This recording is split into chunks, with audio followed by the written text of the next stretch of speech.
I know I've been told, I'm sure others have been told, that soldiers have been told not to speak to the media, let alone members of Congress, but certainly not to the media, and yet that's the only way this was uncovered. Has any retaliatory action been taken against any soldier who has communicated with the media?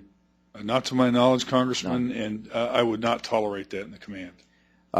You referenced non-commissioned... Just a minute. Yeah. Were orders given that they couldn't talk to the media or to members of Congress? Sir, I do not know. I believe that's under investigation now. When I saw an article in the Army Times that referenced that, I called the brigade commander who had talked to the soldiers and asked them, look, please come to us.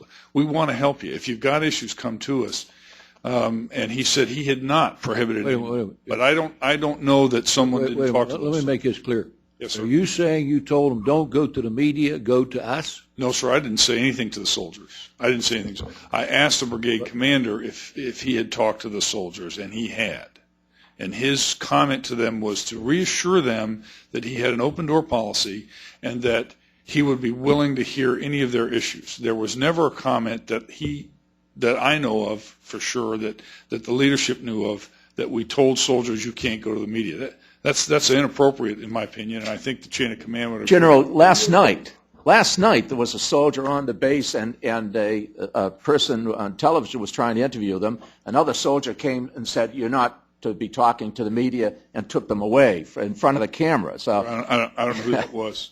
Well, we can find out. That's immaterial because Yes, they were following a policy. They didn't act on their own initiative, and the soldiers have told us that they were not to talk. And the reason why they did talk is because they felt when they did go to your brigade commander, they didn't get any response. Yes, sir. Would the gentleman yield for just a second? Please. On this same subject, so when we went to visit your soldiers in the hospital, we always asked if it was okay on the part of the soldier or the family. Yes, sir. We were told by several soldiers that they had been told that the Youngs were troublemakers and they ought not to see us. Well, sir, that's unacceptable. I certainly never said that. I would never... You know how I felt about how you and Mrs. Young were such great help. I can't explain that. It's unacceptable. And my apologies to you for that. One last question following up on this. The Army announced in the wake of this and the fact that non-commissioned officers have been blamed in these hearings for not doing their jobs. The Army announced that it has taken disciplinary action against several lower-level soldiers at Walter Reed. What is that disciplinary action, and why were they punished for the decisions of their superiors, General?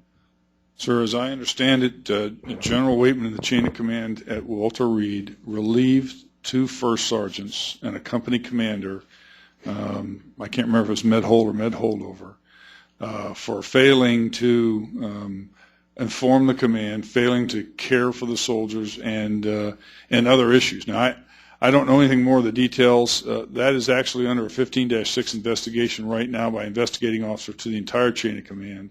I thought, my impression is that General Waitman felt he needed to take action based on his and the chain of command's assessment of not necessarily building 18, but the leadership in the unit. Time of the gentleman has expired. Let me tell you this secrecy thing. I had the Inspector General of the Defense Department in my office 2 months ago, 3 months ago, about Tillman. You remember the Special Forces football player who was such... Tillman. Yeah. The family's been looking for the details of that thing for over 3 or 4 years, whenever he was killed.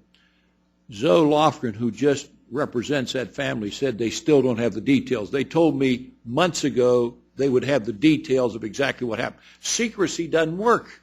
We've got to work together if we're going to solve this problem. This is unacceptable to think that a family can't find the details when they've looked through this thing. Inspector General said a lot of mistakes were made.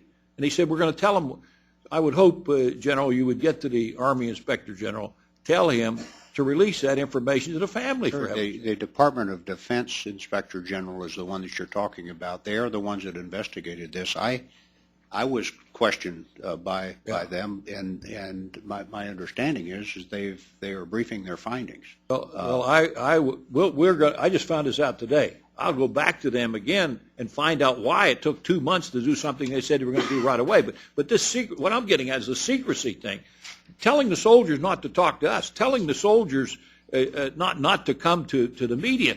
I mean, we got to straighten this thing out, and we got to do it together. We can't do it by secrecy. I agree with you, yes, sir. Absolutely. And in fact, I'm taking steps even as we speak to ensure that soldiers know there will be no reprisal. And I would say on this 15-6, sir, they will provide details for those. I just don't want to discuss it right now because it's in the process. I understand that. Yeah.